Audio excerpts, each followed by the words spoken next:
episode of Ignite, Fighting Fascism in the Age of Its Rise, the final episode of Season 1. And I can't believe we've accomplished so much in these 12 short episodes, as well as 3 bonus episodes. And I have to tell you that I have changed a lot throughout the process of recording this Ignite and distributing this information. And I hope you've grown stronger as well. We are unquestionably facing uncertain times, and I want you to feel more equipped. And I hope that you feel more equipped after listening to these episodes. And today, I really want to close it out with a challenge that is really focused on you, the listener of this podcast, of this material, of Ignite. I know that you're taking this information in and you're absorbing it and applying it in your local community, but I really need you to take some time and think about yourself. So, we're going to close out season 1, all focused on you and what that means. And of course, now I'm going to zoom out. I just said we're going to focus on you, but I want to zoom out on what we have created in the Ignite community, as well as our sister live show, Rebel Radio, where we have built over 23,000 resistance members in the United States of America and all over the world. People who every day have said, I want to be a weed. I want to be the first follower. I want to be the person holding the sign. I want to fight this fascism. And we've grown exponentially in the last few months. And we are now in the top 5% of Spotify podcasts, which is an amazing accomplishment. And it is not my accomplishment. It is our accomplishment. It is a sign of our resilience, our faith, and our resistance. So I want to just let you know that as proud as I am of myself, and I am very, very proud of myself, I'm equally proud of you. Indeed, perhaps more proud. And not even perhaps, I am much more proud of you. I want to share with you one story as an example of this. On our Rebel Radio community, we have a team member. Her screen name is Lithium Barbie. She is a bartender. And as we approach this government shutdown, I'm recording this on Friday, October 31st. Tomorrow, SNAP benefits will be cut off for 40 million Americans. Elderly, disabled, people who just need to get by, people who need food to feed their families. Well, Lithium Barbie, as her username is called, saw the challenge, took the lessons of the moment, and decided that she would not wait. She would no longer wait. And so she organized a food pantry at her work. She coordinated with her boss, who was like, yeah, let's do this. And then coordinated with the local city government, who reposted this information, by the way, and then with many other people who chipped in and chimed in to support. And what started as one person with one idea, you, I'm looking at you, the person listening right now, absolutely ballooned into this massive, massive thing, where now an entire community is revolved around the effort of supporting each other. And that would never have happened without her individual effort of stepping up in the moment. And the thing about that is, most people in their lives will never go around and do something like that. But the whole point is, she did. She did do something like that. And indeed, she became not only a hero to her community, but a hero to herself. And this is, after all, the point. We live in a moment, sort of like any Marvel movie or any superhero movie or comic book, when everything is doom and gloom, when the sky is dark and gray, and you feel the inevitable pull where someone is indeed waiting. And then, like a thunderbolt through the sky, the hero cracks through just at the right moment, and everybody cheers. Well, people are waiting for you in your community, in your town, in your city, your state. They're waiting for you to be that hero. And the thing is, we are living in times when you could be a person who contributes in a way that is written about in a history book. You know, the great people in history, they never knew that someone would write about them and that we would then read about them in class, in school. They just got up every day, they went to work, they did the dishes, and they went out and they changed the world for a better place. So I want to share for you a few examples of people who found hope in dark times and became heroes. And I want to share with you how you can do the same. Throughout history, Everyday, ordinary people have led great resistance movements. Some of them, of course, we've heard about in history books or in school, but I want to tell you some lesser known stories today, whether that's teenagers organizing school walkouts that toppled segregation, or librarians defying FBI surveillance orders, or coal miners who faced machine guns, to election workers standing firm against death threats. These stories are all stories of everyday people resisting authoritarianism and helping to change the arc of history towards justice. So before I tell you those stories, let me once again remind you, no one is coming to save you. You can be that person. And whether you choose to or want to be part of the history books one day ultimately may not be up to you. The small actions of courage that you take are essential moments of resistance in our time. They are essential and important. For our first story, we're going to go back 74 years. Picture this, it's Farmville, Virginia. Schools were still segregated at the time, and in Farmville, the high school is overcrowded, ramshackle, run down, water is leaking, the books are old, and some students decide to say, enough. Enough is enough. So Barbara Johns, at the time 16, along with several of her friends, a small crew, quietly organized a walkout. It was so secret that they jokingly named it the Manhattan Project. And on April 23rd, she gets the whole school into the auditorium, steps up to the mic, and says, enough. The students walk out, and they hold the line for days. But it wasn't just a protest, it was a strategy. Johns had already partnered with the NAACP for help. They sent two lawyers, Oliver Hill and Spotswood Robinson, and they agreed to help if the students agreed to sue to be able to attend the white school. This case became known as Davis versus the County School Board of Prince Edward County, and that case went all the way to the United States Supreme Court, where it was combined with four other cases into what you may have heard of and now know as Brown versus the Board of Education. The court ruled that white and black public schools were not equal and that all public schools should be desegregated. In protest, the school board of Prince Edward County shut down all public schools in 1959. In 1964, the U.S. Supreme Court forced the county to reopen the schools. And this was not without risk. John's parents feared for her safety because so many people were upset about this court case. Her family sent her to live with her uncle in Montgomery. She married William Powell in 1954. They moved to Philadelphia, where she earned a degree from Drexel. She was a public librarian for many years, and she died on September 25th, 1991. A small action that turned into a massive transformation and led to historic change. Someone unafraid to take the bold step of grabbing a microphone in a school auditorium and saying, enough, we walk now. And when people tell you all over the place, oh, well, there's nothing you can do. There's nothing you can do. What can I do? You can be the courageous person that takes the first step. Our next act of courage happened with someone who was half of Barbara John's age, just 8 years old. It's 1990, and Americans across the country are rallying to help people understand how accessibility is an essential human right. It's March 12th, 1990, and more than 1,000 disability rights activists set out from the White House and marched to the U.S. Capitol with one demand: pass the Americans with Disabilities Act. When they reached the steps, about 60 people actually put aside their wheelchairs, their crutches, and their canes, and they crawled. Hands, knees, denim, and grit. And the message was unmistakable. If our public spaces aren't accessible, this is what it takes to get to the Capitol. And among them was an 8-year-old, Jennifer Keelan. She was actually already a veteran of protests, and some organizers worried that a child climbing the steps might be framed as pity. But she understood it differently. She said, in effect, this isn't about pity, this is about power, and I'm part of it. And so she started climbing. The Capitol crawl didn't appear out of nowhere. Disability advocates had been winning ground for decades. Think of the Rehabilitation Act of 1973. But the ADA aimed higher, sought civil rights everywhere.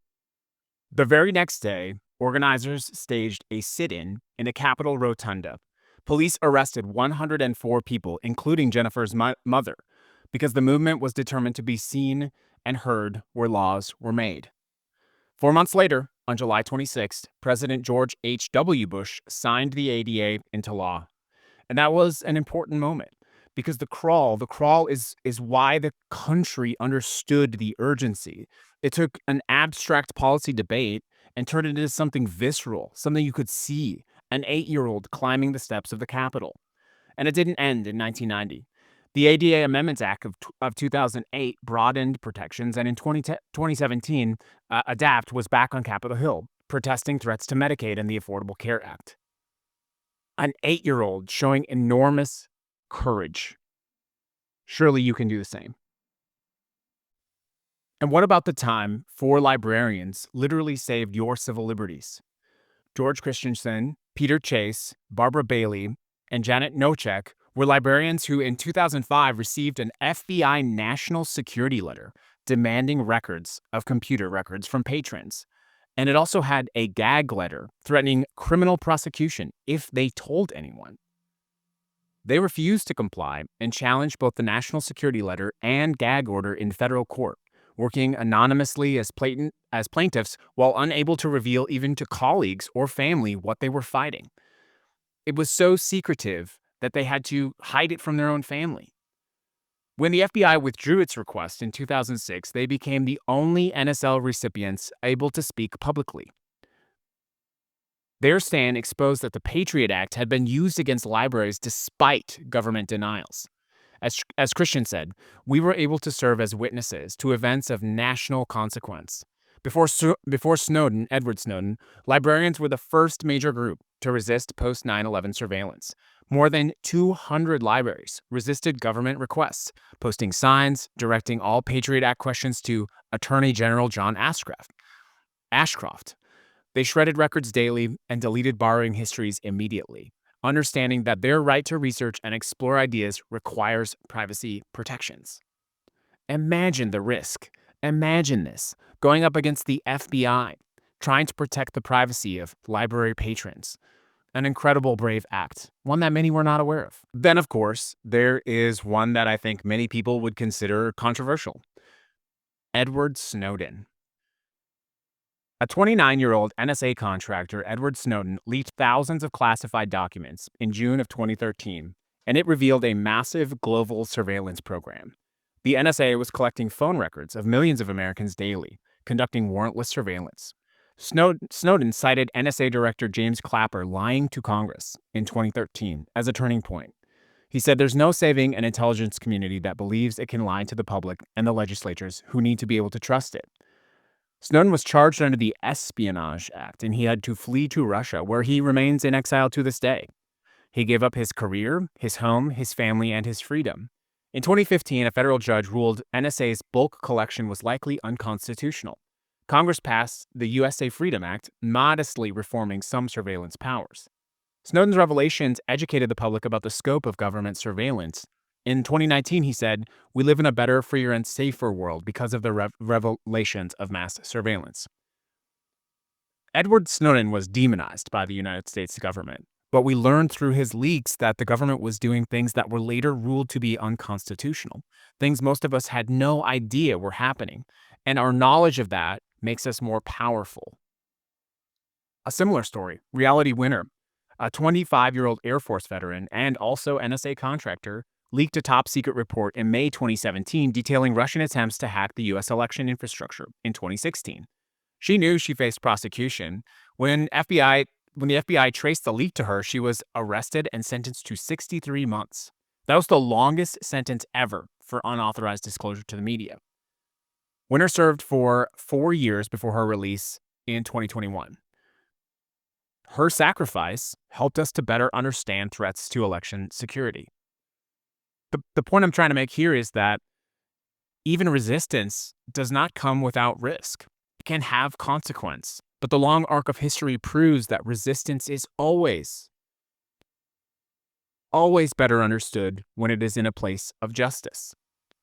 Small acts can create these large ripples. Whether that's a 16-year-old taking a microphone, having people walk out of school, or an 8-year-old crawling up the steps of the Capitol. Whether that's you deciding to find your own way to build community or resist. Persistence matters. Whether that's any number of the things you learned about in high school, the the the bus boycotts, the civil rights movement. These are all important moments when ordinary people decided no more. Line here, the connected tissue, if you will, between, for example, a 16-year-old organizing a school walkout in 1951 or a 62-year-old grandmother defending election integrity in 2020 is the refusal to accept injustice as inevitable. Both of these people understood that staying silent is also a choice, and that every choice has consequences that everyone has to handle and deal with. These are not easy choices, but the stories converge on one single lesson. We are not powerless. We are not voiceless. We are not alone. When ordinary people choose courage over comfort, when they show up despite their fear, and when they refuse to stay silent, when they build coalitions across difference, when they persist through defeat after defeat after defeat after defeat, they bend that arc themselves, the arc of history, towards justice. The question is never whether resistance matters. History answers this question. It definitely does. The only question is whether we'll be on our own, whether we'll be the first follower when someone takes a stand, whether we'll prepare our own, future, whether we'll accept the consequences, whether we will choose to act rather than accept conditional freedom, and whether we'll protect the vulnerable, even at personal cost. Democracy is not a state of being, but a practice of becoming. Dang. That feels significant. Democracy is not a state of being, but a practice of becoming. It requires ordinary people to do extraordinary things. It requires you to find that courage. And that's the lesson of American resistance. Hope is not passive optimism, but active courage. And courage, just like freedom, is contagious. So for our final, rather short episode of Ignite, Fighting Fascism in the Age of Its Rise, we wrap up Season 1 with lessons of courage and hope and persistence, with a toolkit that is building live in the moment, sort of like building the plane as we are flying it. The thing I would, want to close out with on episode 12, the final episode of Season 1 of Ignite, Fighting Fascism in the Age of Its Rise, is it's you. It's always been you. Someone is waiting for someone to do something. It's you. And the thing that I have learned the most over this last year is, of course, confronting fear. When the election results of 2024 first came out, my immediate thought was, well, I've got to get the family out of here. We got to leave. We have to prepare. We've got to sell our stuff, sell our house, get out of here, and flee the United States. I could see the writing on the wall. And at the time when I was talking about what would happen in the United States, I was called crazy. I was called a fearmonger. But everything I said would happen has happened. And in many instances, it's happened faster and much worse. But I chose to lift my head up, and I chose to use my voice and to find others, to call out into the darkness, to use my voice as a point of light. To call out in the darkness and use my voice as a point of life. And when I did, when I called out into the lonely darkness of resistance, I was met back with the light of other voices. Time and time and time again. Whether that was opposing and standing up to my city council against their ignorance to fascism, whether it was organizing my community to demand that we challenge Nevada Energy about their plans to potentially illegally increase our power bills, whether that was teaching people small acts of resistance, showing up in the street with signs, calling, demanding action from our elected officials. Every time I called out into the darkness of despair, I was met with the light of the voice of another person, and often dozens of other people, and in some cases, hundreds of other people. And so, if you're wondering to yourself, if I do this, what's going to happen? Am I going to be alone? The answer is no. The answer is people are waiting to be led by courage. Courage is contagious. If you take the courageous step, other people will see you. They need to see you. They need to hear you standing up. They will follow you. They will take action with and because of the things that you do. And you may not see the result of this for 5 days or 5 years or 50 years. And someone may take note of your courage in your community 74 years from now and talk about you in a history book. Your courageous efforts to bend the arc of justice. But it won't happen if you do nothing. It won't happen if you stay silent. It won't happen if you sit in your chair and you accept conditional freedom. Because the thing about conditional freedom is the conditions just keep tightening and tightening and tightening and tightening. And eventually you have no freedom. You have already lost freedom in the last 12 months. You are a less free American citizen than you were 12 months ago. Are you going to choose to be a less free American citizen 12 months from now? Don't. Don't do that. And the final sentiment, the final lesson I have as we wrap up Ignite, I'm going to step away. Obviously, I'm not recording any more of these episodes for a while. We're taking a break before season 2. And I'm going to go live my life. I'm going to go travel. I'm going to talk to people. I'm going to connect with people. I'm going to take my film camera off the shelf. I'm going to load it with a roll of film. I'm going to take pictures disconnected from the chains of algorithms and the poison of the internet. I'm going to go live my life. Because the thing is, we are, yes, of course, fighting fascism in the age of its rise, but we must also live our lives when and where we can. We cannot let the authoritarian conditionally box us into fear such that we can enjoy even the small things. Enjoying the presence of our dog, going on a trip. It doesn't mean that the fight is less urgent or less important. It means that you're choosing to take advantage of and enjoy the small moments of freedom when and how you can.